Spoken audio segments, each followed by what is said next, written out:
Bapa di sorga, terpujilah namamu dari kekal sampai kekal. Kiranya channel ini menjangkau banyak jiwa-jiwa untuk kemuliaan namamu. Dan berkatilah setiap orang yang telah mendukung channel ini. Di dalam nama Yesus hambamu berdoa. Amin. Pada suatu kali, saya itu diajak pelayanan. Waktu itu saya masih bujang, ya kira-kira 18 sampai 20 tahun yang lalu, Thomas. Oh iya, masih kurus ya, Pak? Oh, belum menikah. Belum menikah, masih kurus. Masih kurus. Nah, waktu itu Andi Simon ngomong, pokoknya di tempat pelayannya dia ada wanita cantik gitu. Wanita cantik gitu. Kan waktu itu saya belum menikah. Saya belum kenal istri saya. Wah, ini wanita cantik di daerah Krayan. Krayan itu perbatasan Indonesia-Malaysia. Wah, cantik seperti Sharon Stone ngomong gitu. Sharon Stone. Ya, itu yang ngomong si Andi Simon. Nah, waktu itu kan saya masih bujang, belum menikah. Ya kan? Yeah. Nah, itu apa yang terjadi? Saya ke sana. Yang datang semua mak-mak. wah, sama Pastor Andi Simon itu. Saya ngomong, mana yang Sharon Stone-nya? Nggak taunya Sharon Stone itu zaman masa lampau. Dia berjodoh sama mak-mak. Ibu-ibu dan wah, kok ya gini gitu. Dan apa yang terjadi? Saya setiap hari di situ itu hanya makan ini sayap ayam. Jadi di perbatasan Indonesia Malaysia itu kira-kira 1 minggu saya tuh makan sayap ayam terus. Terbang. Selama 1 minggu. Waktu saya ngomong sama Andi Simon, nanti habis dari klien ini keluar bisa terbang.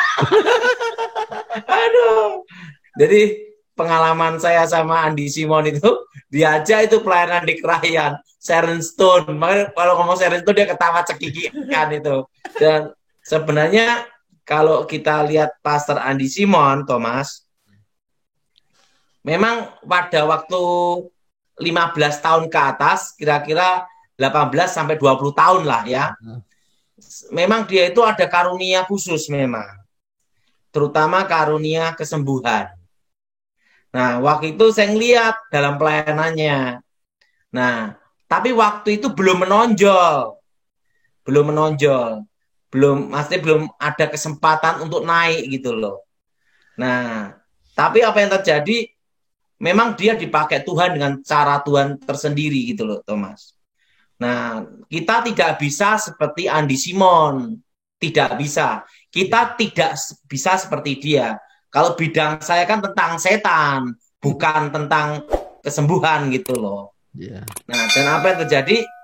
Selang berapa tahun kemudian saya lihat dia naik dan terkenal sekarang, Thomas. Iya. Jadi gini ya, Thomas, saya beritahu. Sering itu kita ini ya, Thomas ya. Yeah. Waktu 20 tahun yang lalu kita tuh sering melihat pendeta-pendeta Amerika. Nah, kalau pendeta Amerika itu khotbah, walaupun kita nggak ngerti, wah keren. Nah, kalau orang sakit sembuh, wong itu sakit ambeien aja sembuh, langsung diberitakan di mana-mana. Nah, sakit lumpuh sembuh, diberitakan di mana-mana. Nah, itu 18-20 tahun yang lalu itu, Thomas. Yeah. Sebenarnya tentang mujizat, ya Thomas ya. Yeah. Ya, tentang mujizat kesembuhan itu di daerah pedalaman, pendeta-pendeta desa, hamba-hamba Tuhan desa yang di garis depan itu lebih hebat, Thomas. Yeah. Orang mati bangkit, Thomas. Wih, dahsyat ya. Bukan hanya orang lumpuh berjalan, orang mati hidup lagi. Nah, termasuk orang lumpuh, orang buta, orang gila. Nah, pelayanan-pelayanan mereka di desa-desa dan di pelosok-pelosok itu lebih hebat, tapi tidak ada yang mengekspos gitu loh, Thomas. Iya. Makanya saya lihat satu hal, bahwa Tuhan juga pakai orang Indonesia hebat-hebat, Thomas. Nah, tapi kadang itu tidak menonjol itu sampai sekarang saya juga baru belajar, karena kadang itu pemimpin tidak ngasih kesempatan untuk naik gitu loh, Thomas. Iya, betul, Pak. Saya bisa ngomong demikian kenapa?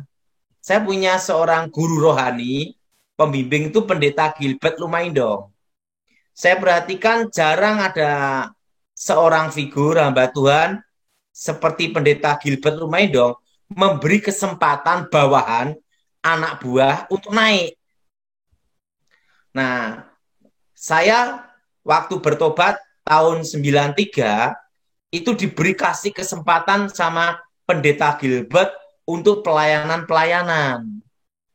Walaupun banyak ditentang, banyak dikatain sesat, orang gila, macam-macam. Tetapi Pendeta Gilbert ini memberi kesempatan untuk saya maju.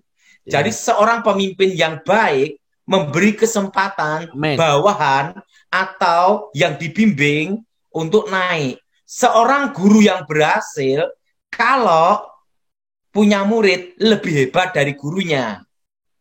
Nah, yang jadi pertanyaan itu kadang itu gurunya tidak mau muridnya lebih hebat. Nah, itu loh. Nah, kenapa saya berkata demikian? Saya belajar dari Pendeta Gilbert. Dia memberi saya kesempatan untuk naik gitu loh. Nah, kayak kakek saya sebelum bertobat, waktu itu kan ada ilmu pamangkang jagat membelah dunia. Itu semua total tingkat 9. Tapi guru saya sendiri baru menguasai tingkat 5-6. Tapi dia memberi saya kesempatan untuk belajar lebih fokus sampai menguasai tingkat ke-8. Nah, tetapi saya tidak berani tingkat ke-9 karena bisa jadi dewa atau jadi iblis. Saya tidak mau. Nah, tetapi dari situ saya belajar bahwa guru saya berjiwa besar untuk menuntun saya, membimbing saya supaya lebih hebat dari dia gitu loh. Jadi guru yang baik adalah mendidik muridnya bisa lebih hebat dari gurunya. Amin. Amin. Nah, saya belajar dari Pendeta Gilbert, dia membimbing saya sehingga memberi saya kesempatan untuk naik gitu loh. Kalau tidak, saya tidak bisa seperti ini tanpa Gilbert Lumaindong. Nah, dan pada waktu orang ribut-ribut, Thomas ya. Ya. Nah, waktu ribut-ribut saya dicaci maki, dikata-katain apapun. Nah, Pendeta Gilbert hanya yang bagian beritahu, kita lihat aja buahnya.